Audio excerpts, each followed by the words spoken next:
多謝大家報名啦，多謝大家出席啦。咁我叫阿 Ann，咁今日同大家講嘅嘢咧，就內容都唔少嘅，咁所以信息量都唔少，咁所以我盡量講得簡單啲，但係都包晒所有嘢咁樣啦。咁我首先介紹咗自己先啦，咁我叫阿 Ann，我係全名叫梁雅婷嘅。咁我就本身喺2017年就 Poly 畢業嘅，就係普通科畢業。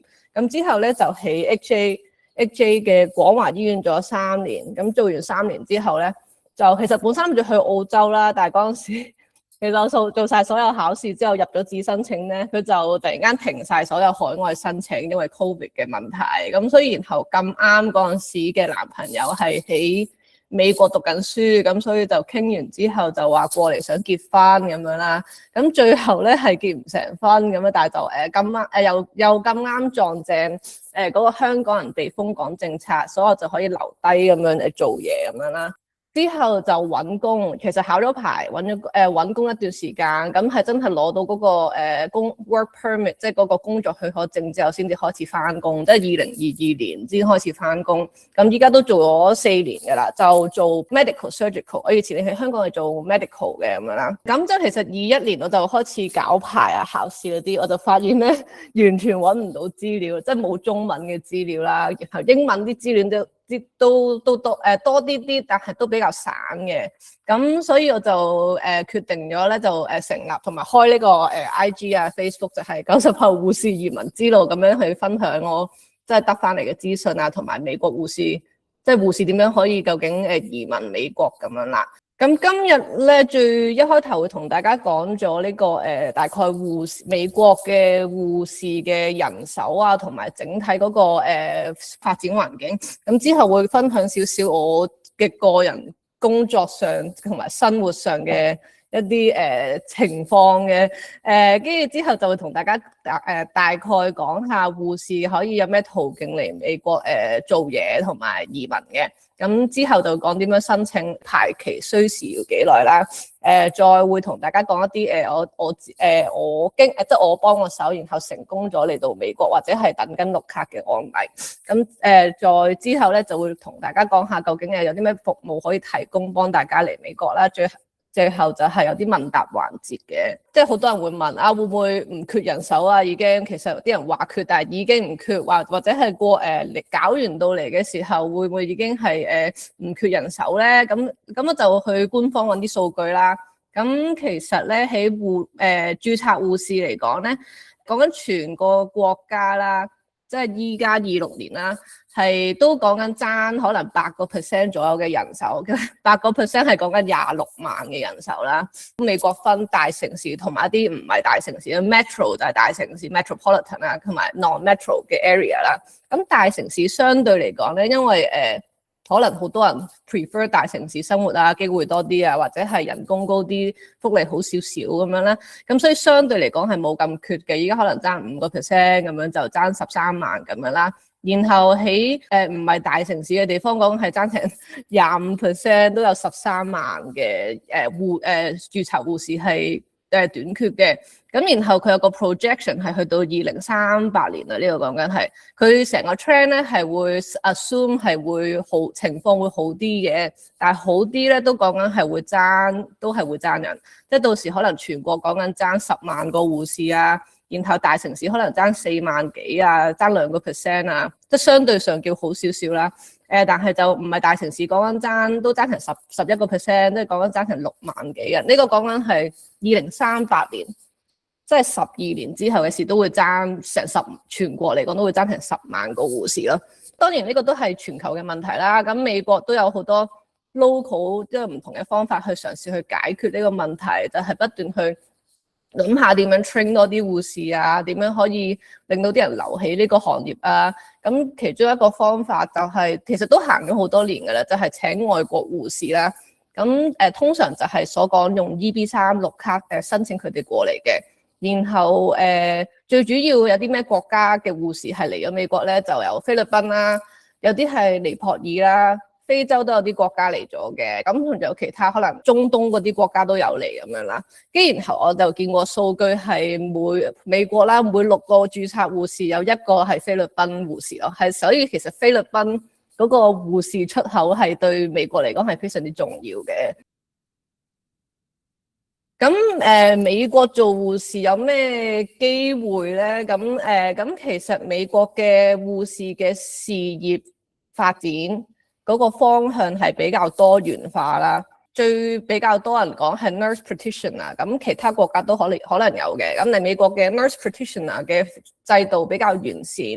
nurse practitioner 佢就可以有呢個診症同埋開藥嘅scope of practice， 即係佢有呢個權限去做呢樣嘢。有啲就會自己去開診所啊，咁有啲係比較多，即係我自己識啦多嘅nurse practitioner 係psychiatric nurse practitioner 就可以睇，即係可以做埋輔導或者係開藥咁樣嘅，或有啲係可以做到上網，即係 remote 咁做嘅，因為你 psychiatric 你唔使點樣做 physical assessment， 咁就可以去做到上網去睇症同埋開藥嘅情況咁樣咯。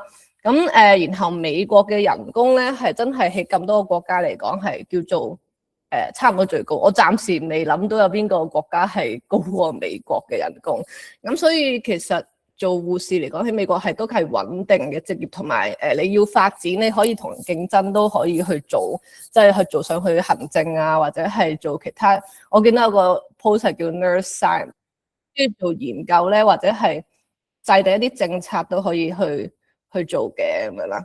咁我揾咗呢張圖啦，就係講緊全美國嘅人工分佈。咁我揾咗好耐，最新嘅係呢一張2023年嘅圖。咁依家咧就應該我諗調整咗，可能我估5至10% 左右啦。呢個3年嘅時間，咁我見到最深色嘅地方咧，就係嗰啲人工比最高嘅州啦，就可能係平均人工係呢啲講年資美金大概95000至13-14萬咁樣嘅。呢個係稅前收入。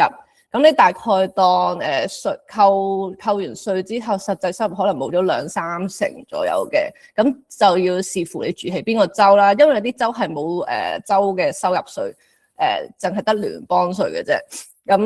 咁我就係住 Washington 啦，就喺呢一度啦。然後就係冇州收入稅嘅，即係扣埋啲強積金同埋我自己儲嘅供款之後，大概扣3成半左右咯，就6成幾嘅人工證。咁然後咁所以其實呢啲州咧，相對嚟講啦，係冇咁缺人，因為你本地嘅人都知道人工好，咁可能就搬咗過去啦。咁所以相對缺人就係一啲比較淺色嘅州啊，中部或者係東邊呢一啲州嘅，我比較見得多會有俾綠卡工嘅喺呢啲地方啦。咁我就喺呢度，我就呢個圓圈就係我喺我住嘅地方啦，係比較內陸啦。唔係即係西雅圖係喺呢個海邊㗎嘛，我係喺比較內陸近住 Idaho 嘅地方嘅。咁咧呢個咧就係我就揾咗張圖，呢張就係我醫院，呢間係我翻工嘅醫院啦。咁呢個就我嘅 community 啦。咁呢個可能一部分啦，仲有好大部分喺側邊咁樣嘅。咁我係住一個喺3萬幾人口嘅城市，咁叫 Pullman 啦。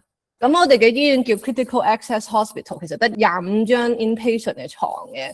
咁一開頭揾工嘅時候，我係完全理解唔到點樣一間醫院得25張床，因為喺香港你一個病房都幾十個病人咁樣，都40-50張床咁樣啦。但係就翻咗工之後就有個 concept， 其實都可以係幾多事發生，都幾多 operation 做嘅。同埋我平時翻工咧就揸車啦，然後喺呢度入嚟就泊喺後面。就拍正喺呢幾個位就可以行後門入去翻工。我翻工就係喺呢個 wing 度翻工咧。其實本身一嚟到就係嚟到呢度，然後有工作證就喺附近揾工，所以我冇特別去揾其他比較大城市嘅工。同埋我都覺得自己喺呢度住得舒服啊，即係冇乜高樓大廈，同埋你見到好多綠色嘅地方啊。同埋好嘅係3萬幾人嘅人口係冇乜交通問題啦，同埋醫院係唔使俾停車場費嘅。我知道有啲大城市係要俾停車場費去翻工，我覺得係真係我住慣呢度之後就覺得點解要俾錢翻工咁樣咯。咁我醫院咧Washington State 咧係有工會啦 union， 咁所以有好多醫院同嘅員工都係有參加 union 嘅。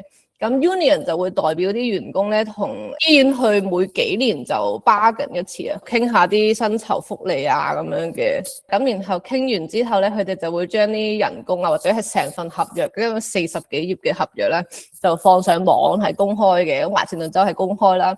New York 都有工會啦，但 New York 嗰啲合約咧就唔係公開，要係 member 先睇得到嘅。咁我就 cap 咗嗰個薪酬表出嚟俾大家睇下有個概念啊。呢份係啱啱好今年年頭傾出嚟嘅，咁就會為期3年啦。咁26年、27年、28年，咁之後28年尾嘅時候，28年年尾就會開始傾下一個3年嘅合約啦。咁佢有30個 point 或者係31個 point 啦。咁我就做到第7年，即係佢係有計到我香港嘅年資嘅。咁所以我就依家係喺呢個51個1/6嘅 scale 度啦。呢個係時薪。咁所以補充翻一點就係美國護士如果係做臨床咧，即係直接對病人嘅咧，都係會計時薪嘅，因為佢要計啲咩？如果你超鐘啊，又變1.5倍啊。或者係變2倍啊，佢個計法係比較複雜嘅咁樣。咁但係就你見到時薪唔好以為係 part time，但其實嗰個係 full time 嘅一個位嚟嘅。當然佢會有 part time 嘅位，都可以有炒散嘅位咁樣啦。佢呢個係我嘅 base rate，即係基本嘅時薪啦。然後就我本身有呢個學士學歷啊嘛，就變2蚊。咁然後過埋可能8月咧，真係讀晒個 master，佢就再加多1蚊㗎啦個時薪。然後 CRN 係 Certified Registered Nurse，咁我就考咗呢個內外科 Medical Surgical 嘅專科證書咁樣，所以我有加1.5個半嘅。咁然後翻唔同 shift 啦，我哋分朝頭早7點至夜晚7點，同埋夜晚7點至朝頭早7點咁樣嘅。咁 night shift 咧就可以每個鐘再多4個半啦。大人嘅話，大人又可以有每個鐘都2蚊啊。如果翻 weekend 咧，我哋醫院係計Day shift 咧就計星期6日係 weekend，night shift 就計星期5同埋6係 weekend 啦。咁所以你翻 weekend 嘅話，就每個鐘再多3個7毫半咁樣嘅。咁其他如果你 flow 啊去咗其他 department 又會加錢啦。如果你係炒散係講緊冇乜實際保證鐘數嘅，即係隨時可能問有冇人翻，你翻唔翻咁樣啦。因為如果你有福利啊、保險啊嗰啲咧，係要起碼要翻 part time 或者以上先有嘅。咁炒散呢啲咧，所以冇福利咧，佢就會再計多15% 時薪俾你嘅。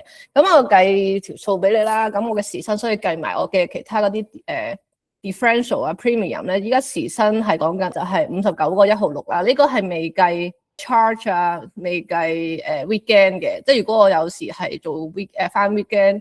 或者係做 charge nurse 嘅話，係可以再多啲人工咁樣啦。咁所以計咁啊，一個鐘咧就59個1/6，每個禮拜返3日，即係36個鐘。然後有52個禮拜。咁我稅前依家咧係，即係如果我返足咁多個鐘咧，就係有11萬左右嘅。實際月入咧，呢個係有啲複雜。保險如果係 single 嘅話咧，我醫院係包晒，我唔使出錢嘅。咁我另外有加少少嗰個保額就要俾10零20蚊每個，我記得成年都唔係俾好錢，可能200蚊咁樣。然後有供一啲儲蓄戶口啊，再另外有俾呢個退休金啊，咁再加埋嗰啲稅啊，同埋social security，即係嗰啲聯邦嘅退休金啦。你咁樣諗，即係總之我實際攞翻嚟每個月可以自己使咧，就大概6000蚊美金左右啦。計翻港紙就4萬幾，差唔多5萬嘅。咁然後我每年會加2次人工，嗰陣時4月開始翻工嘅22年，咁所以每到每年嘅4月咧，我就可以即係向上跳一個 step 啦。然後每年嘅10月就係薪酬調整咧，就會向右移嗰個 step 嘅。所以我下年嘅呢個時候咧，就應該係攞緊54個1毫半係 base rate 啦。然後28年嘅呢個時候應該攞緊57個09先。係呢個 scale 其實一開頭見到30 point 覺得勁長啦，然後覺得真係你一日唔辭職咧，你就做到退休。我諗我做到退休嘅時候應該都要100幾蚊一個鐘噶啦。咁然後我哋嘅間表咧，呢個係我喺我哋嗰個 unit 度 cap 出嚟啦。咁就大家都係一個禮拜返3間嘅啫。咁你見到所有嘅 pattern 可以好唔同啦，或者係有啲人要請假就喐下啲 schedule 褪下。A 咧就係 day shift， 返朝頭早7點，放夜晚話就話7點半。咁我哋醫院就通常做完嘢就走得咁樣噶啦。咁如果真係要 OT， 即係你可能留耐咗嘅話咧，就喺個 time card 度佢會有記錄啦，然後就計翻嗰個你 OT 咗可能1個鐘，咁個1個鐘咧就可能轉咗 double time 就會乘2俾你噶啦。翻拉通常大家都中意堆埋一齊翻，唔中意夾埋夾卡啦嘅。咁我呢個第2行咧就係我嚟嘅。咁啊之前我係翻3日放1日翻3日啦，咁嚟緊我就可能又要轉翻連續翻6日，因為就翻其他人咁樣啦。咁啊連續翻6日係有啲長，但係就變相就可以連續放8日假咁樣咯，即係有好有唔好咁樣啦。不過我自己中意就係翻3日放1日，翻3日就會輕鬆少少，然後可以有長啲嘅假期咁樣嘅。大家都中意咁樣連續翻，然後連續放，咁啊可以周圍去下旅行啊咁樣嘅。咁講人手比例啦，人手比例全個國家啦，如果係 medical surgical 啦，可能係1個護士對4至6個病人左右。咁我呢個係我醫院嘅交俾 Department of Health 嘅 staffing plan 嚟嘅。咁就我醫院咧就會行個比例行得好啲噶啦，咁就可能即係1對4咁樣嘅。12個 patient day shift 咧就一定要至少有3個護士同埋仲有1個助理。人 night shift 都係要至少有3個護士1個助理咁樣嘅。咁就算啦，咁呢個之前我哋傾嘅時候咧，就算1個病人咧都至少有1個護士1個助理，因為我喺呢度唔係大城市，咁有旺季同埋淡季。咁我哋淡季就係暑假，因為啲大學生就翻晒屋企咁樣啦，咁所以就可能暑假嘅時候就輕鬆少少。我最近嗰幾次翻工都係每晚睇兩三個，即係大部分時間都即係2、3個病人嘅，就1個護士睇。咁啊，即係呢個我係講內外科。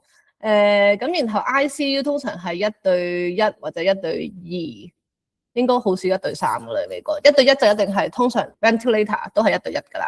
即係如果急症室咧就係1對3或者1對4。我醫院我記得係1對3嘅，咁所以就我真一路都中途會諗啊，會唔會想轉下其他工啊？但係就發覺其實我醫院嘅嘅人工係真係算係唔錯啦，同埋個比例都真係幾好，咁所以就即係暫時都未諗到話要轉去其他地方。同埋之前咧有個 traveler， 我哋有 travel nurse 嘅美國 travel nurse 就有啲似炒散，但係佢每次接一個 job 係接3個月嘅13個禮拜啦，多數係攞嚟 cover 啲可能有人放產假或者放一啲 long sick 咁樣啦，就會請呢啲人嚟幫手啦，或者係真係太缺人啦，咁就唯有請住呢啲人先啦。咁有個 traveler 同事，佢係上年5月嚟咗我個 unit 度幫手嘅，同我基本上拍住差唔多慢慢拍住一齊翻工噶啦。佢就 travel 咗4年幾5年，應該差唔多6年啦應該。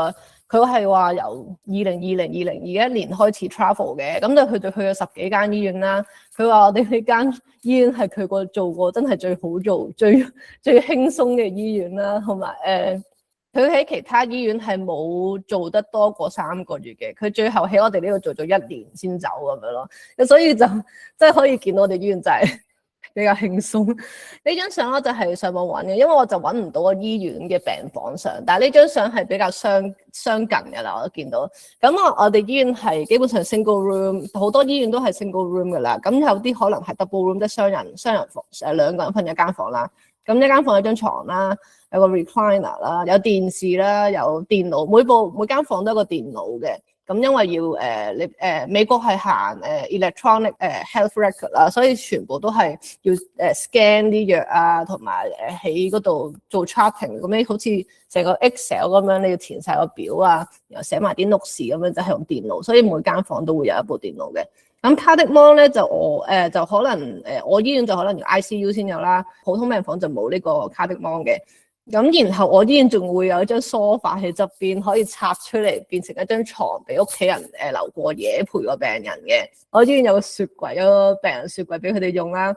咁有星盤同埋有廁所可以沖埋涼咁樣，即係基本上都係獨立房啦。我記得嗰陣時我同我另一半我同老公講緊話我哋喺香港嘅以前啲朋友要生仔要去私家生咁樣啦，跟住佢對香港嘅醫療制度係冇 concept 啊嘛，佢就問我啦咁其實喺香港嘅私家係同呢度係點樣比較？跟住我就話我覺得喺呢度生仲好過香港嘅私家，因為諗下全部都係獨立房，同埋即係我醫院嘅 practice 係你一個媽媽咁樣入到嚟，係由 pre-labor 去到真係 labor 緊，再去 postpartum 都係喺同一間房咯。我記得香港係即係推嚟推去要轉房咁樣咯，諗起都覺得頭暈咁樣啦。然後係如果係 labor 嘅話，係講緊 active labor 係1對1嘅啦，基本上一個護士對你嘅，咁所以係個 care 都幾好咁樣。然後咁當然你使費啦，講大家都有興趣嘅使費，咁就真係 depends on 你嘅你嗰份 insurance 點啦。咁有啲 insurance 係好啲嘅，咁我嗰個 insurance 都唔係話特別好，因為我嗰個係高自付額嘅一個保險，咁但係就有 limit 嘅。譬如我將來要生小朋友啦，我個 plan 嘅話，我係俾3000蚊美金就可以找數，就可以即係完成成個 process 咁樣咯。咁我呢個咧住呢個就係我屋企嘅 backyard 啦，就係我呢排我老公買咗個 grill 咁樣 barbecue， 同埋買咗呢個 patio set 咁樣。我屋企就係望出去個景就係，其實左邊仲有嘅，即係左邊有塊田咁樣就好舒服嘅。我覺得呢個景係冇得輸。我係24年嘅時候買嘅呢度，咁因為我呢個真係細城市啦，咁我呢個城市嘅平均屋價其實應該同佢全美國嘅平均屋價嘅水平差唔多嘅。最後係買咗大概50萬美金咁樣啦，即係計翻150中400萬港紙。咁間屋咧就2000尺，又唔係話特別大咁樣，叫做 OK 咁樣，幾間房2個廁所咁樣。然後我自己供咧就供2400，係包埋個 property tax 嘅。如果淨係嗰個屋個 mortgage 咧係2000咁樣咯。咁所以我就計過條數，其實就算我翻 part time 咧，都夠我交公屋同埋生活使費咯。所以呢個係我考慮緊，可能將來轉 part time，然後其他 part time 嘅美國係即係醫院係1個禮拜翻2日嘅，即係我再翻少1日咁樣，就再多啲自己時間咁樣咯。咁呢度好多美國人啦，就我呢邊嘅人就比較傳統同簡單嘅，咁就可能好後生就開始生小朋友，可能20歲頭就可能好快結咗婚咁樣，然後可能30歲已經幾個小朋友咁樣嘅。咁好多時咧生2個變 part time， 生3個咧就會變炒散，就喺屋企湊多啲仔。咁一嚟啲人中意對住小朋友，即係中意想湊仔啦；二嚟係child care 可能都唔平。咁你計下3個嘅 child care 可能同你份人工都唔係差好遠嘅時候，啲人就會決定翻工翻少啲，就湊多啲小朋友咁樣咯。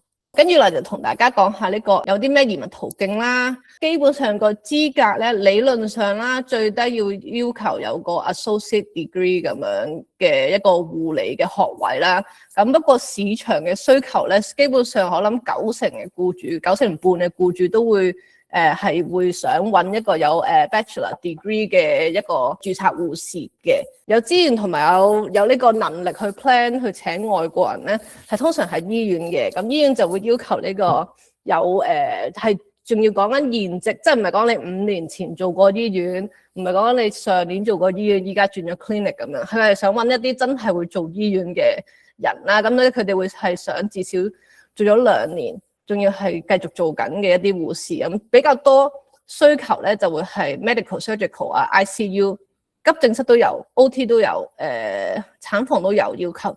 兒科我就比較少見，可能係因為部分醫院咧係未必話大到有獨立嘅兒科，即係譬如我醫院得25張床咁樣，我哋就冇獨立嘅兒科嘅病房啦。咁變咗我平時係我個 unit 係要做埋兒科咁樣嘅。咁我而家要留意咧，即係如果你係香港讀 mental health 出嚟咧，可能你冇出過產房嘅實習啊，或者冇出過兒科嘅實習啊。然後呢幾科咧係喺美國嚟講係一個 nursing program 必須要有嘅 component 啦。所以如果你係有一個 mental health 嘅degree 咧，咁可能未必喺美國係轉得到個牌嘅，咁有啲人就會見咗去讀翻啲 program 去補翻嗰個 credential 咯。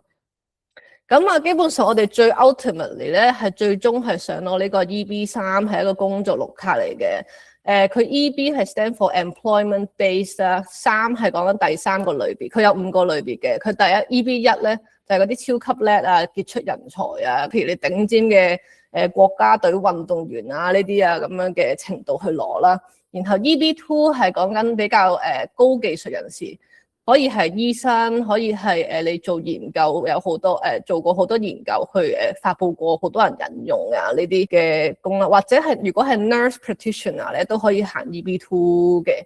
咁然後我有小學同學係嚟咗美國讀物理治療啦，佢讀到佢 doctorate 出嚟嘅，佢就係申請咗 EB2 咯。咁入 EB3 就我哋講嘅呢一個啦。EB4 咧就係宗教人士裏邊，EB5咧其實就係投資移民嚟嘅。咁啊，佢所有嘅 EB 嘅即係工作綠卡啦，佢都係一個永久居留啊。其實叫綠卡，其實因為佢張卡真係綠色，呢個係舊款啊，新款唔係咁嘅樣，但係都係綠色嘅。就係 permanent residence 就係永久居留啊。咁雖然佢話永久居留，但係佢通常一開頭出俾你咧係出10年先嘅。咁你如果住夠5年咧，就可以申請入籍做 citizenship， 咁你就可以攞 passport 啦，可以去投票啊，可以去做陪審團啊咁樣嘅。咁至於你交稅上面咧係冇分別嘅，就算你唔係攞綠卡，唔係攞 passport， 你只要喺美國咧住夠半年或者以上咧就要交稅噶啦。點解叫僱主擔保綠卡咧？因為 EB3 嘅話咧，你係需要揾一個僱主去幫你交呢個申請嘅，然後嗰啲僱主係要首先經過咗勞工處嗰啲程序啊，要賣個廣告啊，要真係證明到佢請唔到本地人啊，同埋交佢嘅一啲可能稅表，證明佢係有能力去支付你嘅人工啊等等其他嘅文件。咁行咗呢個 process 之後，先至可以幫你交申請。呢個 process 講緊係可能6個月啊，至1年啦，咁視乎啲人做得幾熟手，因為聽落就係好複雜，然後好多人係冇呢個 concept， 然後可能好多移民律師甚至係冇特別去做呢個冇做呢個 process， 佢可能淨係幫人交申請，冇淨係即係因為之前我醫院即係我一開頭揾工揾咗呢間啦，然後做咗幾個月之後問佢可唔可以 sponsor， 佢又最後有覆話可以 sponsor 嘅，咁佢就揾咗律師啦。但係唔知點解咧，佢就拖我勁耐，即係我做咗2年啦，佢都未幫我交得紙申請綠卡咯。咁所以如果係真係揾啲唔熟手嘅咧，就變咗可能有好多 delay 嘅情況出現，或者係出錯嘅情況啦。工作機會上面頭先講啦，大部分有資源同埋有 planning 到去做可以 handle 呢件事嘅僱主，通常係醫院嘅。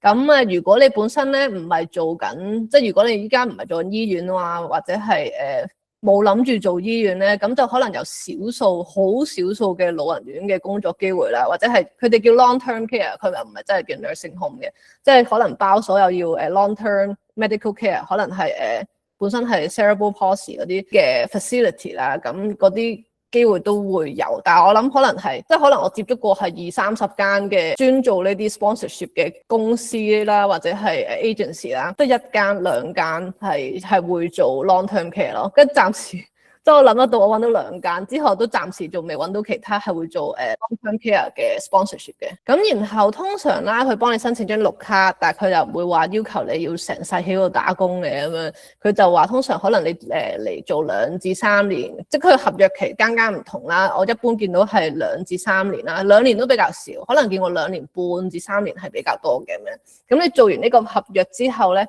就可以自己自己揾工，你可以搬州，你可以搬去成東岸，搬去西岸，西岸搬去東岸都得嘅。咁我都係有識人係本身嚟咗美國係去東岸，喺東岸開始，然後完咗約就搬咗嚟西岸呢邊嘅。咁另外一個可以做嘢嘅簽證咧就叫 H1B 啦，佢係一個短期嘅簽證，佢就唔係永久居留，佢即係純粹係俾你可以喺度做嘢咁樣啦。通常批咧就3年，然後可以 extend 多一次，就變咗最多6年嘅。咁啊，呢個 H1B 咧最近呢1年就好多風波啦。咁啊，Trump 就上年可能9月嘅時候就話咩要海外申請人嘅要加咩10萬蚊美金申請費啊。尋日啦最新消息係有個聯邦法院嘅法官判咗呢個10萬蚊嘅美金嘅呢個費用其實係唔合法嘅。咁所以可能後續咧就會有開放翻呢個 H1B 出嚟俾護士申請啦，即係我都有同一間公司傾緊合作，佢哋都有好多 H1B 嘅機會嘅。之後如果真係落實咗咧，咁就係叫做一個機會俾大家可以早啲嚟到美國去開始做嘢，然後嚟到之後再做 EB3 咁樣咯。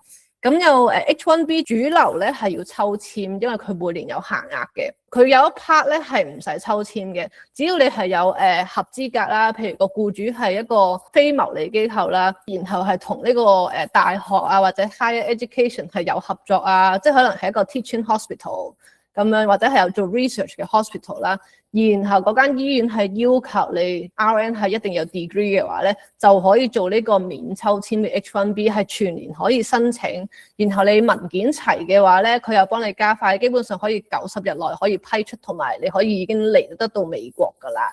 所以變相咧，你要揾呢啲僱主都唔係咁易，因為就算我依家呢一間咧，我依家呢間係 not for profit 啦。然後係有同大學有合作嘅，但係我哋醫院咧就平時請開 local RN 咧就冇要求要 bachelor， 佢就係請 associate degree 都得嘅。咁喺呢一項上面咧就變咗唔合格。咁當時我問過可唔可以幫我整呢個 H1B， 佢哋就話整唔到，如果要整就抽籤。但係抽籤其實之前係好難抽嘅，因為就變咗好多外國人係印度人啊或者其他地方嘅人喺度抽呢個 H1B 係比較難抽。咁所以我都冇話一定要同我抽咁樣啦，同埋佢係每年唔知4月定4、5月嘅時候就先抽一次嘅啫。你如果過咗就要等下年先可以抽。咁啊跟住啦，咁有啲人咧就想會諗嚟美國讀書讀 nursing， 咁讀完 nursing 之後畢業咧就會或者係讀緊書嘅時候可以用呢個 OPT 叫 Occupational Practical Training 咁樣啦，可以 allow 你做嘢咁樣。咁但係就係講緊 nursing， 譬如你讀完個 nursing program 出嚟咧，係可以做1年嘅 OPT 嘅啫。因為佢唔計落去 STEM 嘅，即係唔係因為 STEM 係可以做3年 OPT， 但係 nursing 係唔計，咁淨係可以做1年嘅 OPT 啦。咁 nursing 喺美國嚟講啦，即係入門級咧就係個 associate degree in nursing 啦。咁相對嚟講係學費比較平。但係頭先個問題講到啦，你讀 Asso 出嚟咧，真係冇乜機會可以揾到 EB3 嘅 sponsor， 咁即係通常啲人點都會讀上去嘅。咁啊，可以讀成個 program 嘅 bachelor 啦。bachelor 嘅話咧，通常佢會有啲 prerequisite， 你喺 community college 可以讀咗先嘅。讀完之後咧，你個 nursing school 通常係2年嘅，真係做出實習啊嗰啲。咁美國嘅實習要求時數好似係500幾個鐘嘅啫，比香港少好多嘅。咁所以啲人就可以比香港嘅人快啲讀完呢個 program 啦。咁有個 program 叫 Accelerated Bachelor of Science in Nursing。咁 Accelerated 咧就係 for 一啲本身有一個 degree 但係唔係 nursing 嘅。咁呢個 accelerated program 咧，大概係1年半2年我都見過，咁多數係1年至1年半啦。咁就係會喺呢個時間入邊出埋實習啊，讀埋所有嘅 course 啊，然後有啲 school 咧係可以接受你讀一啲 online 嘅 prerequisite， 即係咩 lab 啊 microbiology 嗰啲先去再讀呢個嘢。咁你就變咗可以香港讀完個online prerequisite 之後再申請呢啲accelerated 嘅 program 就過嚟，就可能讀1年1年半就可以畢業出嚟，就可以有個 OPT 做嘢，同埋去揾呢個 EB3 咯。咁有啲係就變咗你讀完牙蘇出嚟就再讀大概1年嘅呢個top up degree 啦。然後有啲係 master， 咁就我讀㗎啦。咁 master 你可以基本上分係 nurse practitioner 嘅 track 或者係 non-nurse practitioner 嘅 track， 可以係 leadership、education 或者係咩 nursing informatics 有唔少嘅。咁亦都會有香港都有啦 direct entry， 即係你本身有個 bachelor 係其他科嘅，你就想直接有個 master 嘅話咧，就可以讀呢個 direct entry 嘅 master of science in nursing 啦。咁大概讀3年，咁就讀完出嚟就有bachelor 加 master 啦。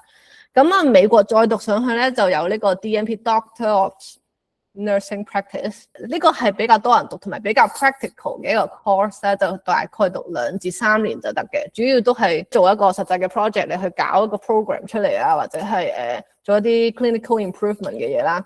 咁另一個你想再讀上去 doctorate level 就係 PhD， 咁 PhD 就係做研究啦，大家都應該可能比較都知道㗎啦。咁喺美國嚟講，如果你想教書咧，其實2樣都得嘅，你讀2個出嚟都得。咁但係如果你當然做 PhD 出嚟，你有多個技能啊嘛，你識得 research 啊嘛，即係相對嚟講 PhD 係少啲人讀，因為都辛苦同埋長嘅。咁你讀完個 PhD 出嚟咧，係搶手啲啊，即係 marketable 啲啊 ，competitive 啲啊。咁如果萬一啦，有啲可能唔知今日有冇啦，咁有啲人可能已經去咗加拿大，我都接觸過有幾個人去咗加拿大，咁其實已經有 PR 啦，可能嚟緊1-2年，今年即係呢一兩年就可以申請做公民啦。咁如果你有加拿大公民身份咧 ，citizenship 咧，有即係加拿大 passport 咧，係可以做呢個 TN visa 去嚟美國做嘢嘅。同埋佢嘅 processing 都比較快，幾個月就可以出到個 visa 俾你去做嘢咁樣咯。同埋佢係冇話到可以 renew 幾多次，你只要繼續有 job offer 咧，就可以繼續有呢個 TN visa 喺美國做嘢噶啦。咁然後我頭先話傾緊合作幾間公司，你當係公司 A 啦咁樣，佢係有做 H1 頭先講嘅 H1B 同埋 TN visa 咁樣咯。咁所以係啦，如果之後有需要都可以揾我幫手咁樣嘅。咁啊，申請流程喺我哋即係護士嘅角度嚟講咧，首先係要攞咗個護士牌先啦。美國有50個州，50個州都有佢哋自己嘅護士局嘅 Board of Nursing 啦。咁所以你係要揾一個 state 去，你首先係揀一個 state 去申請咗你個牌先。咁通常有啲咩要求啦？可能大部分都會要求你個 Social Security Number，你當係香港嘅身份證 number 咁樣啦，但係呢個 social security number 係講緊基本上你係要喺美國有呢個工作許可，你可以喺美國做嘢先至會有呢個 social security number 咯。咁所以如果你本身喺香港咧，係基本上冇辦法攞得到呢個 social security number， 除非你已經本身有美國身份咁樣啦。咁然後有啲都常見嘅州就會要求你考咗個英文試先嘅。咁有啲州會要你額外讀少少嘅 course， 嗰啲 course 可以上網好短 online learning 咁樣讀嘅。譬如 New York 你就要讀個child abuse 嘅 course 啊，同埋 infection control 嘅 course 咁樣咯。咁你讀晒呢啲先至可以再同佢申請呢個牌照。見你交晒嘅文件之後咧，就睇下你合唔合資格去考呢個NCLEX RN 嗰個試啦。咁呢個試咧就MC 嚟嘅。依家新制係最少85條，最多150條咁樣啦，可以喺香港有得考嘅。咁就電腦考咁樣 click 咁樣 click 晒佢就係啦。咁呢啲合格咗之後，佢就會出個牌俾你啦。通常你交呢個牌照申請嘅時候咧，你係需要將你嘅學歷啦，同埋你香港嘅護士牌啦，交去俾人認證嘅。咁就有啲認證機構啦，咁樣可能最多人最大間係 True Merit， 就以前嘅 CGFNS。咁另外有間就叫咩 Joseph and Silney Associates 咁樣咧，呢間係比較少人用。因為佢個 service 唔係好 friendly， 唔係好 user friendly。咁有一間比較新就叫 IEE 啦 ，International Education Evaluation 嘅。咁佢哋就會嗌你學校交嗰個詳細你嗰時讀嘅 course 嘅嗰個breakdown 啊，所有嘅 hours 嘅 breakdown， 佢睇翻係咪等同美國呢邊出晒咁多科嘅實習啊，教晒咁多科嘅嘢咁樣咯。咁佢可能出完之後就會出個 report， 佢個 report 就會交俾你申請牌嗰個州護士局嘅。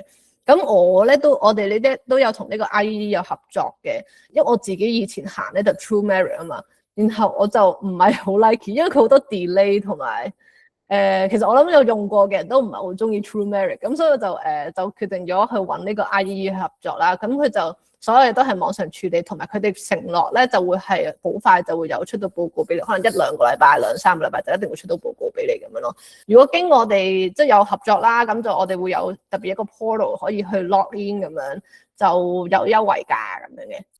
咁如果你係要行呢個 EB3 同埋 H1B 嘅啦，你要申請一份 healthcare worker 嘅 certification， 呢個係移民局 USCIS 要求嘅。嗰份 certification 就係證明咗你嘅學歷係同美國呢邊同等嘅，然後你有英文嘅能力啦，基本上係呢兩樣嘢。其實仲有一樣嘢就係你本身喺外國係有呢個 RN 嘅牌咁樣啦。咁呢個係最新嘅英文要求啦，佢最近加高咗。不過 IELTS 嘅話就冇變啦，都係 speaking 要7，然後其他average 係6.5，但係就minimum 要有6咁樣啦，全部科。咁比較多人考係 IELTS、OET 同 PTE 咁樣嘅。TOEFL 都比較少人考。TOEFL 佢個 scoring system 轉咗，以前係講咩20幾分咁樣啦，而家變咗4.5啊咁樣嘅。其實理論上咧，所有分數即係所有要求係應該係 equivalent 啦。咁但係考嘅模式有啲唔同。我自己就考過 IELTS 啊、OET 同埋 PTE 咁樣。IELTS 就同我哋傳統嘅聽說讀寫係一樣啦。同埋啲 topic 都係比較broad 嘅，即係生活上咩 topic 都可以係嘅。咁 OET 係專係 for 醫護人士嘅，咁所以佢嘅聽說讀寫咧，佢所有嘅 context 啊，所有嘅 topic 都係關醫療上嘅事咯，即係可以係個病人病咗去睇醫生，佢就喺度講自己嘅 symptom，你去點樣理解啊，或者係點樣寫封信去 refer 俾其他人啊咁樣啦。然後 PTE 就係佢有好多，佢係電腦考嘅，然後有20幾個題種嘅，即係可能要即時默書咁樣，佢同你講一句，你即時寫翻晒打翻晒成句嘢出嚟啦。然後佢講完一句，你即刻重複晒成句嘢出嚟啦。要考啲 short-term memory 啊，要考你嘅少少嘅，又唔算急才嘅，因為佢哋可以練翻嚟嘅所有嘢。咁所以如果你真係要好高分啦，咁 PTE 就可能比較容易啲去短期內見到有進步啦。IELTS 嘅教材係多啲啦 ，PTE 都唔少，但係 OET 你要揾教材係真係好少好少，同埋佢 OET 係比較貴。我通常建議都係 IELTS 嘅，咁除非你真係考好多次考唔到嘅話，就做其他嘅考試咁樣咯。攞咗個牌，考咗個 NCLEX 試，同埋咧最好就考咗英文試先至去揾僱主啦，因為你可以直接同佢講，我哋已經文件齊晒啦，隨時可以搞呢個綠卡申請嘅 process 啊嘛。咁你揾 EB3 僱主咧，你就可以大概分2個類別啦。第一個叫做 direct hire， 即係你係直接嗰間醫院或者老人院出糧俾你咁樣啦。咁就然後嗰個僱主就會揾移民律師或者係啲人幫佢哋處理嗰個綠卡嘅程序啦。咁然後都有啲公司咧就係做嗰中間人，呢個中間人咧就幫呢啲醫院去揾護士。咁佢哋都係淨係做綠卡程序啫，但係實際出糧都係醫院出糧嘅咁樣，約都係同醫院簽嘅。咁呢個好處係你喺簽約嗰一下你就知道你會去邊度啦，咁會多啲時間可以規劃啦。咁然後人工方面咧，會係比較貼近佢本地嘅員工啦。咁但係都 depends on 嗰間醫院本身係有冇 union， 因為 union 嘅話，有 union 嘅話咧，咁係所有嘢要跟翻 union contract 啦。咁你一定會係 union 嘅人工啦。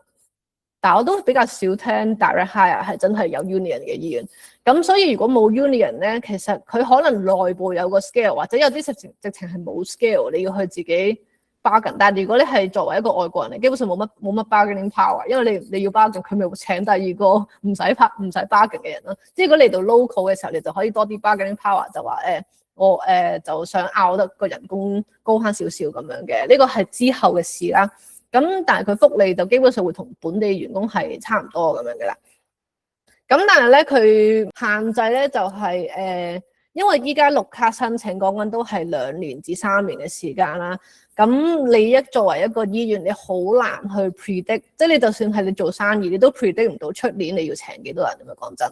咁所以佢唔好難可以預早話3年之後我要請一個，我係需要一個OR， 即係做手術室嘅人咁樣，或者係3年之後需要一個做急症室嘅護士，係好難去 plan 呢啲嘢嘅。咁所以變相如果你係專科啊，即係頭先講嘅做A&E 啊，或者做急症室啊，或者係做Labour and Delivery， 係個機會係真係想揾 direct hire 係好有限啦，即係可能最多比較多都係你做 medical surgical 或者係 ICU 係機會多啲咁樣嘅。咁同埋頭先講啦，有啲做 direct hire， 即係如果佢哋本身你就咁貿然直接交一個 resume 去一間 random 嘅醫院咧，佢可能好啦決定 sponsor 你，但係佢哋冇搞過，就我自己呢個古仔咁樣咧，就可以 delay 好耐啦，然後都有機會出錯咁樣啦。咁我都聽過最常見嘅出錯情況咧，就係可能佢哋揾咗個移民律師係唔熟香港情況啦。喺綠卡排期嚟講咧，香港同內地係分開嘅，但有啲唔熟咧就覺得香港等於中國，咁就幫你填出新地係中國咁樣啦，咁就變咗好頭痕咁樣。其實你可以再補翻啲文件去話其實我係香港出世㗎咁樣啦，但係呢啲就變咗啲額外嘅煩惱咁樣咯，即係同埋你就係揾咗個律師，你都唔知香港人係點搞。即係可能有啲醫院考慮緊做唔做 sponsorship 嘅時候咧，就會係去揾律師啊嘛。咁然後個律師就會同佢講唔得啊，香港要排4年㗎咁樣。咁佢就即係佢咁樣同人講嘅時候，個醫院就變咗唔同你 sponsor，你又要同佢溝通翻咁樣解釋翻，呢啲都係嗰啲麻煩嘅位咁樣咯。咁亦都有啲情況係等得太耐啦，就決定咗唔再需要去請你過去啦。咁可能喺你等綠卡嘅時期咧，就 cancel 咗個 job offer， 呢啲都係見唔少嘅情況啦。咁你就變咗到時候要即刻去揾翻啲人去接手呢個綠卡申請。咁另一個類別咧就係中 staffing agency， 咁就變咗可以類似，你可以諗係香港嘅白本啦。咁就變咗係白本出糧俾你，你就去醫院翻工。但係雖然佢話係 staffing agency， 但係都係派你去做嗰個位做2-3年，即係你哋唔會中間轉嚟轉去咁樣嘅。咁因為呢個 staffing agency 咧係嗰間 agency 去出糧請你啊嘛，佢幫你搞綠卡啦，咁所以佢通常係有一啲 flexibility， 佢可能去到等你綠卡批之前6至12個月咧，先至會同你去真係實際傾，佢而家手頭上有啲咩醫院係需要請人啦，咁就變咗你會遲少少知道你去邊度，咁但係變相佢就會如果你係做專科嘅話咧，就揾佢哋咧就綠卡申請就會快啲，因為佢好快就可以同你簽咗約，幫你搞咗綠卡先。到你綠卡出啦，咁就會幫你揾醫院去派你去嗰度做咁樣啦。咁通常會多翻少少地區選擇啦，咁你可以考慮下去邊個州好啊，做邊間醫院好咁樣啦。同埋呢啲就做手，真係做綠卡申請係做得好熟手噶啦，好快手咁樣。即係可能你交完簽完約，交完文件，通常1個月咧，佢就可以幫你入咗紙申請綠卡咁樣嘅，即係變咗你個排其實都會快啲啦。咁但係變相佢都要賺錢噶嘛，佢會收醫院嘅錢啦。同埋佢會喺你人工度去攞少少咁樣，所以佢人工同埋福利上咧係比起你嘅 direct hire 可能會低少少咁樣嘅。咁啊頭先講要排期啦，咁你交個申請表係叫 I-140啦，咁你交嗰個份表就係嗰個你簽完約之後嗰個僱主，無論係 agency 定係嗰個真係醫院啦，幫你交完之後咧。個移民局收到嗰一日就叫做 priority day 咯，就係嗰個申請日。咁呢就係你排期咧就提嗰個日子嘅。咁每個月咧移民局都會出一個 visa 叫做 visa bulletin 啦，叫簽證公告嘅表啦。咁 show 到呢個排期情況，依家排到去幾時嘅申請者就可以申請領事館嘅面試做最後嘅審批咁樣啦。咁今個月嘅 visa bulletin 咧，我哋睇緊 employment based third category 啊嘛。咁香港就係排呢個 all chargeability areas except those listed， 咁 those listed 係中國啊、印度、墨西哥同菲律賓啦。咁香港係就排呢條隊，就依家排到去24年嘅6月1號或者之前嘅申請咗綠卡嘅人就可以準做呢個領事館面試噶啦。咁以我理解，香港嘅領事館都做得幾快嘅，佢批得你可以面試應該2-3個月內可以做到個面試同埋批到個綠卡咁樣嘅。咁頭先講啊，咁如果你係大陸出世點算咧？咁就佢係依家排到去21年啦，8月1號咁樣。咁所以如果大陸出世咧，好多人會考慮去美國讀書啦，或者係睇下揾呢個 H1B 嘅機會可以，因為 H1B 就唔使排期噶嘛，呢個係綠卡排期啫嘛。咁 H1B 你變咗可以早啲去到美國做住嘢先，然後喺美國入邊再做呢個EB3再申請，咁變咗你可以早啲到美國咁樣嘅情況出現咯。另一個特殊例子就係譬如你係內地出世嘅，但係你另一半唔係喎，你另一半係香港出世嘅話咧，你就可以借用你另一半嘅香港出世嘅身份去排呢個香港嘅隊咁樣咯。呢個就未必有好多人知，但係都非常之重要嘅。咁所以你可以留意下呢啲情況，適唔適合你去揾一個最適合你嘅方法咁去盡早嚟到美國咁樣啦。咁啊，依家講緊啦，等2年啦，2年半啦，可能要咁啊，中間咧有啲咩可以做咧？就可以計下數，你到時要幾多錢，儲下錢啊，或者係準備定，譬如咧預早申請定啲美國信用卡啊，咁你可以儲呢個 credit score，咁到時你個 credit score 嘅時候，你租屋咧都選擇會多啲，同埋譬如你要借錢買車啊，借錢唔知做啲咩都會容易啲嘅咁樣啦，個利息都會低啲咁樣啦。你中間又可以開始認識多啲，去了解多啲美國嘅生活文化，佢哋通常傾啲咩偈多啊，有啲咩習俗可能要留意下咁樣啦，或者係了解一下即係大概認識睇多啲，可能有啲好多 KOL 係美國護士，你可以睇下有咩唔同啊。到時嚟到美國嘅時候咧，咁就可以一定咁即係大家一定會做啊，去 orientation 啊，即係熟悉下佢哋嘅 policy 啊 protocol 咁樣嘅。咁我哋嚟緊咧8月開始都會有個預備班啦，就係俾一啲等緊綠卡嘅香港人或者台灣嘅 RN 咧都可以到嚟 join， 就係都係網上 live 嘅形式啦。咁大家可以問下問題啊，我又可以盡量解答大家咁樣啦。咁就有8堂，咁之後即係可以再睇翻我自己嘅 social media 去睇，有興趣可以參加咁樣嘅。咁我分享啲成功案例，咁呢啲係我嚟緊講呢啲成功案例都係我親手經手嘅咁樣啦。咁我第一個例子，咁我21年開始做呢個 social media share 呢啲資訊啦。呢個護士係2020年畢業嘅，咁佢本身係 HA Surgical 嗰度做緊啦。佢22年中嘅時候咧就考晒 NCLEX 啊英文咁樣咧，佢就完全。因為嗰時真係冇乜資訊，你揾唔到資訊，佢係完全揾唔到啦。咁咪揾到我嘅資訊啦，問我問題啊，我答晒佢。咁啊，終於咧，好2022年佢就揾到一份 EB3 綠卡嘅工，咁咪簽咗約啦。然後佢12月咧就個僱主就幫佢遞咗申請表。咁啊，最後喺25年5月攞到綠卡，佢就6月頭嚟咗美國嘅。咁啊，然後佢係經一間 staffing agency 嚟嘅，咁所以你見到佢啲時間都幾貼下嘅，同埋佢嚟到美國之後咧，佢第一個月都係嗰啲 orientation 啊，即係 agency 俾嘅 orientation 啦。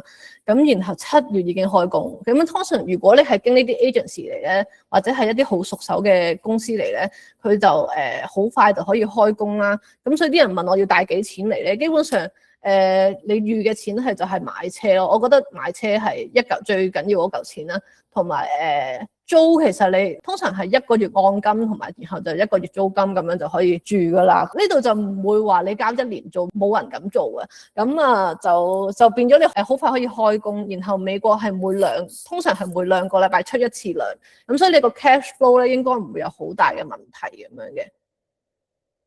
咁當然可能添置家私嗰啲都嗰啲都細錢啦。咁啊，第二個案例呢個 case 咧就喺香港做咗 midwife 都做咗，佢有10幾年經驗啦。佢係23年咧考咗個 NCLEX 同埋英文試，跟住咧就23年2月，咁啊同月嘅時候佢就揾咗我執佢嘅 resume， 因為其實真係好多魔鬼在細節啊！即係你香港嘅 resume 喺美國呢邊係完全係唔拉更，啲人睇唔明嘅喎，所以係真係一定要執得好好先得嘅。咁咧佢就好 specific， 一定要去某一個 state。咁我都同佢講呢個 state 係真係冇乜機會，咁真係咁啊！佢就揾咗佢，所以佢就揾咗幾個月咁樣嘅。但係佢就呢個人就真係好有行動力。係真係自己揾啊！佢報咗幾十間醫院咁樣啦，然後有一間佢揾到一間，嗰陣時係23年嘅時候，佢揾到一間會 sponsor 佢，然後嗰間醫院諗住佢可能1年之後就可以翻工咁樣啦。咁 anyway 嗰間醫院咧，佢都係冇做過呢個 EB3嘅嘢，咁所以佢哋就另外揾咗啲唔知律師啊定係公司去做啦。咁佢變咗11月先至入咗紙去申請呢個綠卡，咁啊啱啱5月終於攞到個綠卡啦。佢就預計咧9月就會入境去 settle 啊，同埋開工咁樣噶啦。咁啊，第3個 case 啦，呢個係啱啱上年嘅事啦。咁就呢個係21年畢業嘅，佢喺一個 surgical unit 度做嘅。咁佢上年8月就考晒 NCLEX， 就考埋英文咁樣啦。就9月就揾我執佢嘅 resume。咁啊咁我都教埋佢點樣揾工啦。然後佢10月嘅時候係攞咗幾個 offer 喺手，咁啊佢中間有啲佢自己 personal life 嘅嘢，咁所以佢考慮咗一段時間，就終於決定12月同邊一間簽啦。咁啊簽完之後就1月就已經 file 咗個 I-140，依家就係等緊綠卡嘅時間咁樣咯。咁喺同一時間咧，有另一個護士揾我喎。咁啊，呢個就係2023年畢業喺急症室做緊嘅啦。佢就係上年3月考完 NCLEX， 8月考完英文試，9月揾我哋話想睇下幫手揾工咁樣嘅。咁啊9月底我幫佢揾工啦。咁9月底佢都有幾個 offer 喺手噶啦。咁啊好快，佢都好快。就諗咗幾日就決定咗同邊一間簽啦，咁所以佢就10月就已經嗰間公司就幫佢交咗紙申請綠卡，咁所以佢排期日期係25年嘅10月咁樣咯。呢兩個 case 係同一時間揾我嘅，我咧就係有揾我執 resume， 咁啱啱呢一個急症室做嘅護士就冇執 resume 啦，咁我就係同時間將呢兩個護士 resume 咧去交俾唔同嘅公司啊嘛，咁呢一間公司咧就覆咗我。咁我變咗有執我有執 resume 嗰個咧係直接有 interview 嘅機會啦。咁然後另一個冇執 resume 咧係俾人彈回頭咧，就嗌佢再執下先啦，執完先至再揾我哋咁樣啦。咁所以即係當然佢都好 nice 啊，呢個 HR 真係直接覆話你執完再揾我哋咁樣。即係如果唔係你直接冇回音噶嘛。咁所以其實都證明到你一份 resume 好唔好係會影響到你有啲咩機會，即係你機會多啲定係少啲咁樣咯。咁一個特殊嘅案例啦，呢個案例咧就係都係好近呢一年發生嘅事嘅。咁有一個啱啱畢業嘅護士，佢就佢喺外國讀嘅，佢啲護士學歷係佢本身 Asso 喺外國讀啦，佢讀完個 Associate Degree 咧就再直接報咗個美國嘅 Top Up Degree。咁個 Top Up Degree 係 online 讀嘅，佢就即係上年年尾嘅時候畢業啦，佢都考咗 NCLEX 啦，佢又想揾呢個美國工咁樣啦，咁佢就揾咗一輪都揾唔到，咁就揾到我咁樣啦。咁然後咁就我就幫佢睇下咩可以幫手，因為頭先講啦，都係想揾一啲有醫院經驗嘅人啊嘛。咁就因為我有同依家有一間合作，譬如公司 B 咁樣，啲 staffing agency 嚟嘅。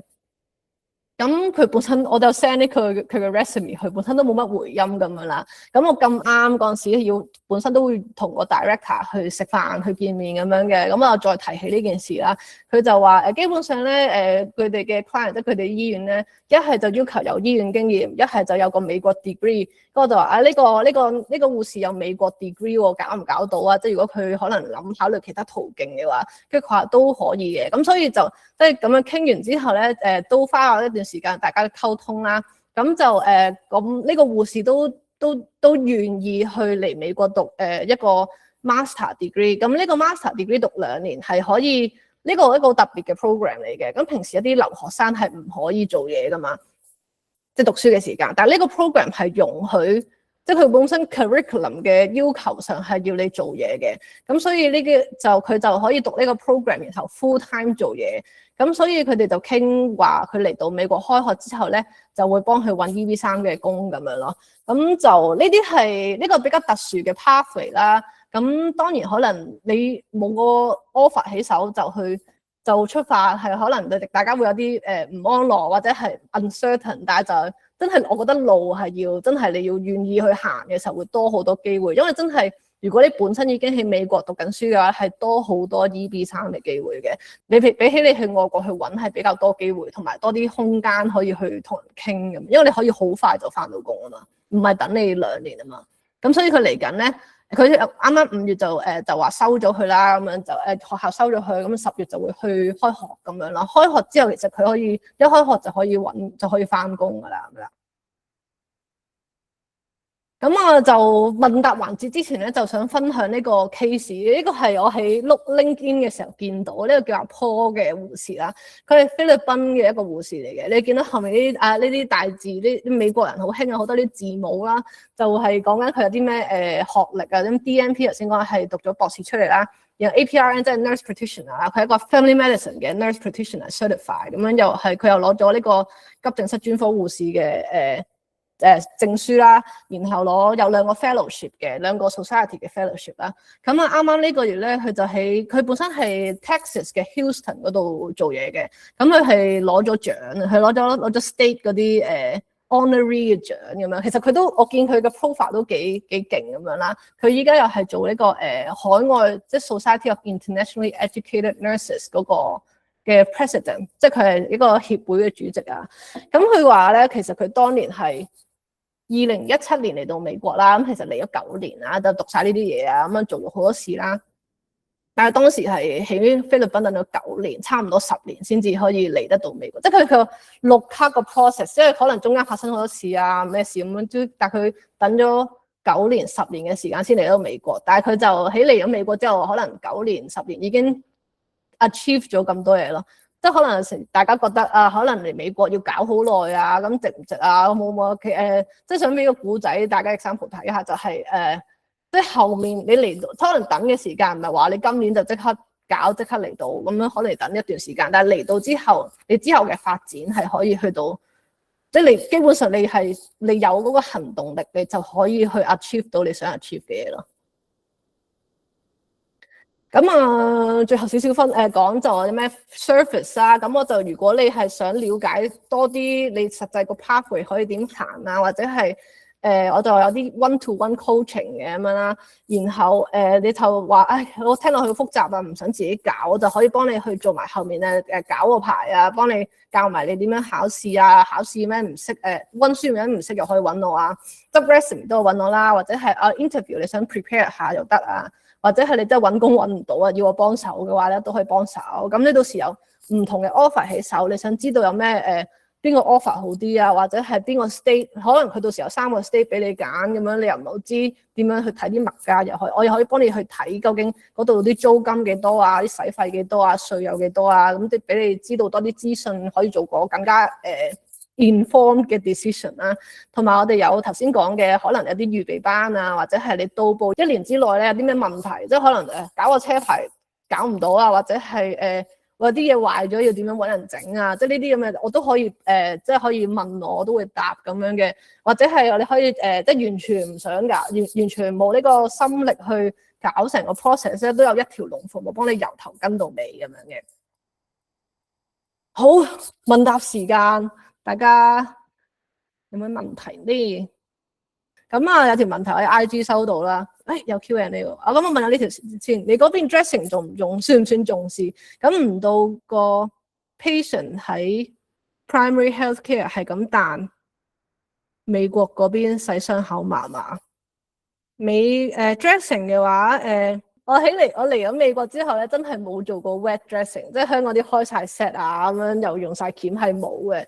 咁呢邊嘅 practice 係同埋佢嘅理解咧係如果你係 surgical wound 啦，surgical wound 佢本身係已經喺個 OR 係應該係即係喺個 OT 房入邊係最 sterile 噶啦嘛，你出面嘅嘢都冇入邊咁 sterile 噶嘛。咁所以 OT 嘅話咧，如果冇發炎啦，都係就咁掀開個歌士，然後就冚一個新嘅歌士上去，就係咁咯。就係所以其實係比較簡單嘅 dressing 咁樣啦。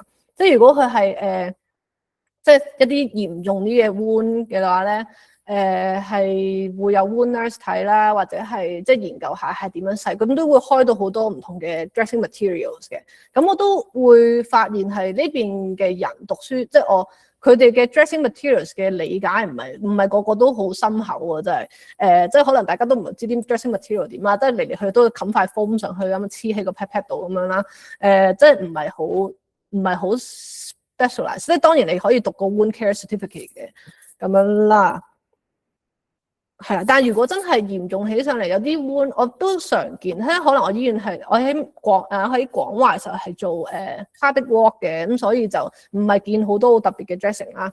咁就呢邊喺 surgical 都見唔少，都會係wound bag 啊。香港好似真係少見，佢真係會有個 suction negative pressure 嘅。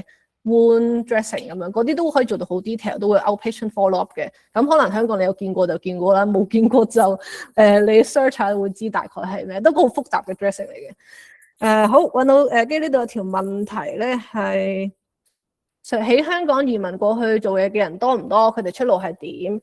咁如果講起美國香港人多嘅地方咧，基本上係 New York 同埋加州係 Bay Area 係多啲嘅。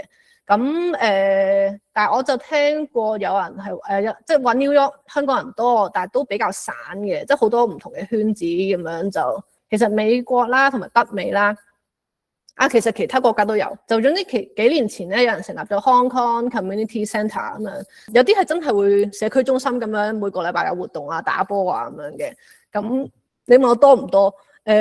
咁香港始終係一個城市，頂盡咗700萬人。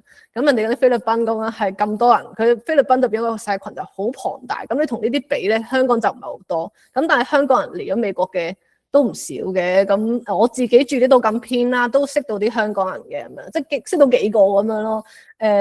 出路點就 depends on 你嘅career 係乜嘢。即係如果你係做 software engineering 嘅 programmer，咁你通常好大部分會去 Bay Area 啊。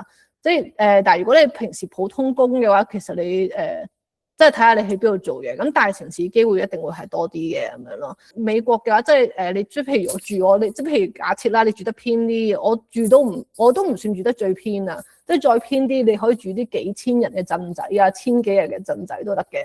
咁嗰啲基本上物價再低啲啊，租再低啲，你打份工咧都夠生活咁樣。但係就每個人想要嘅 lifestyle 唔同啦。I have 1 year of experience in the ICU and have been working in clinics of DH for the past 2 years. Given my background, how difficult would it be for me to find a job in the States? 我就話你呢個情況嘅話咧，基本上你要揾醫院嘅綠卡工咧係冇可能嘅啦，揾唔到。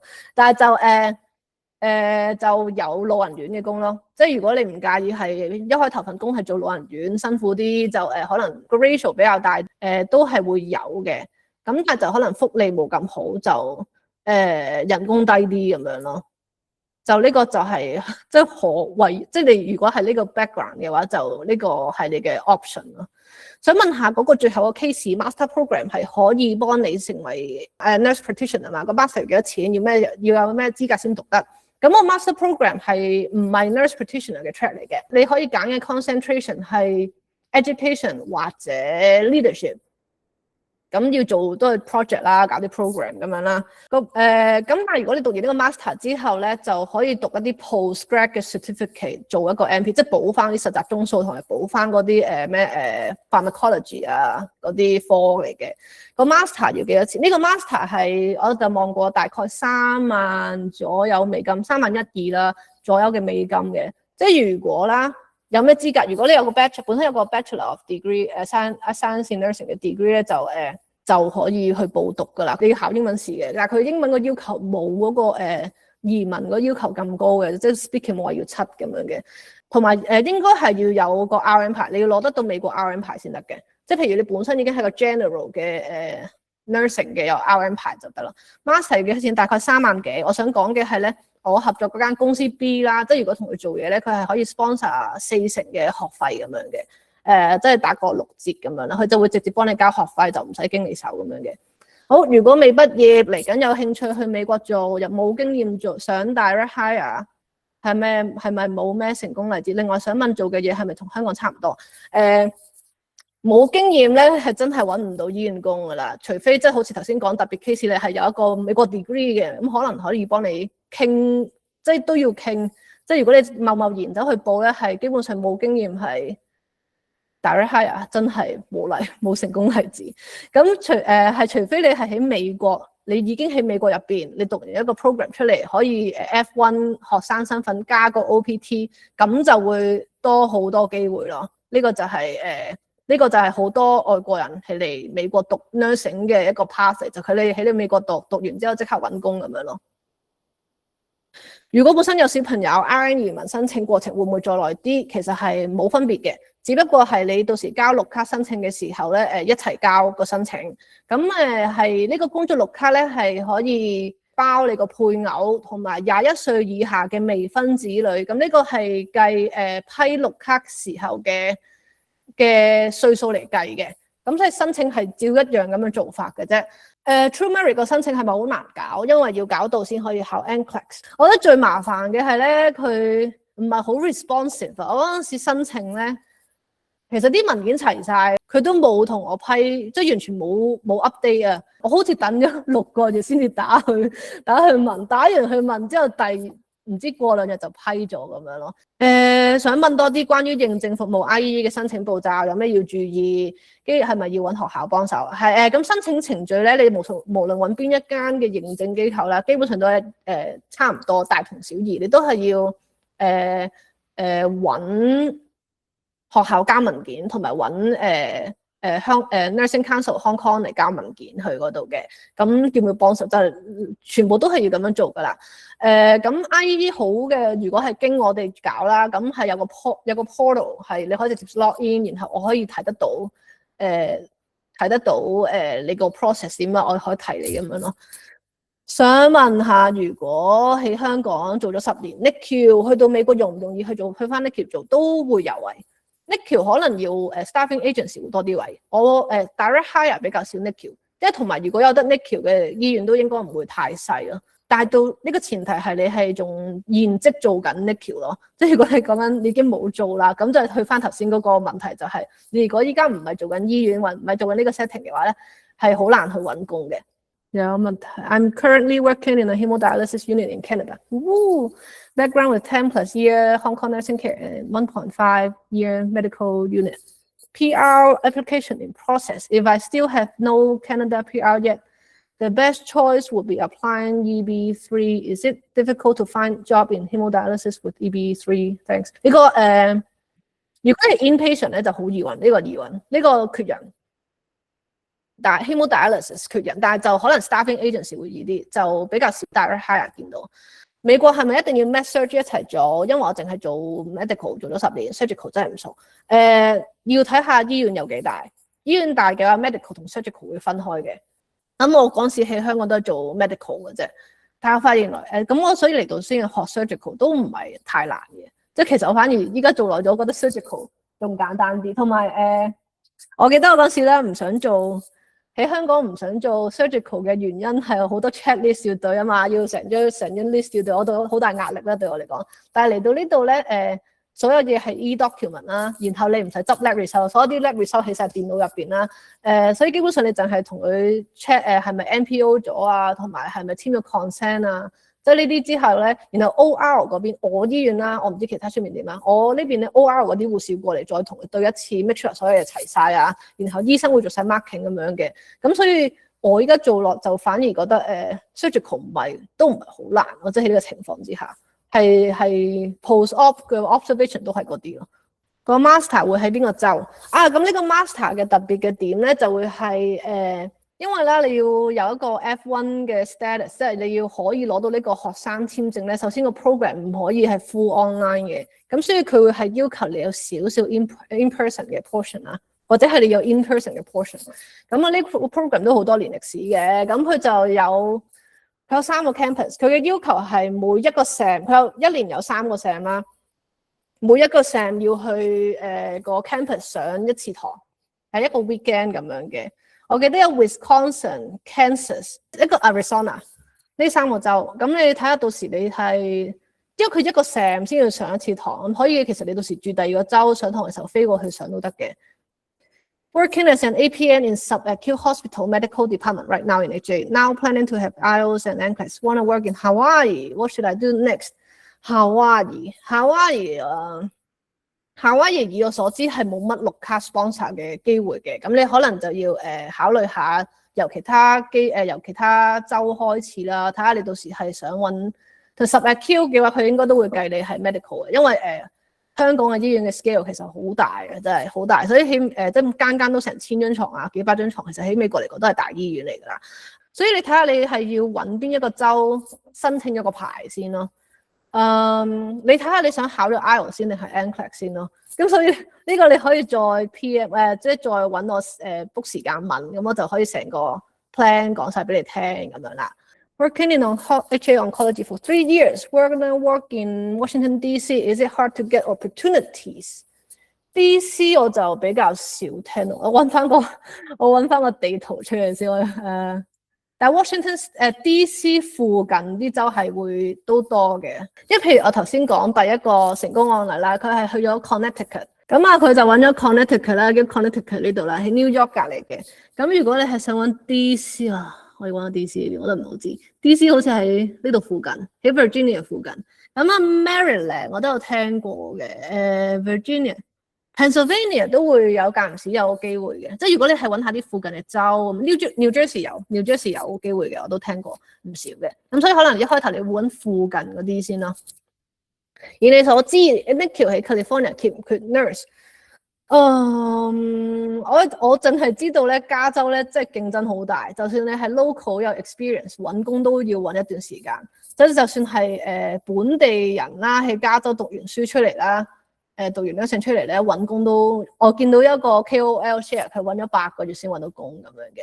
所以即係如果你有經驗，當然係有幫助。咁但係就可能預計都要你到時有身份之後都要揾一段時間嘅。但係如果你係講緊要直接揾綠卡工咧，就機會就真係微乎其微咁樣咯。即係咯，即係因為加州真係唔係特別好多 sponsorship 嘅機會。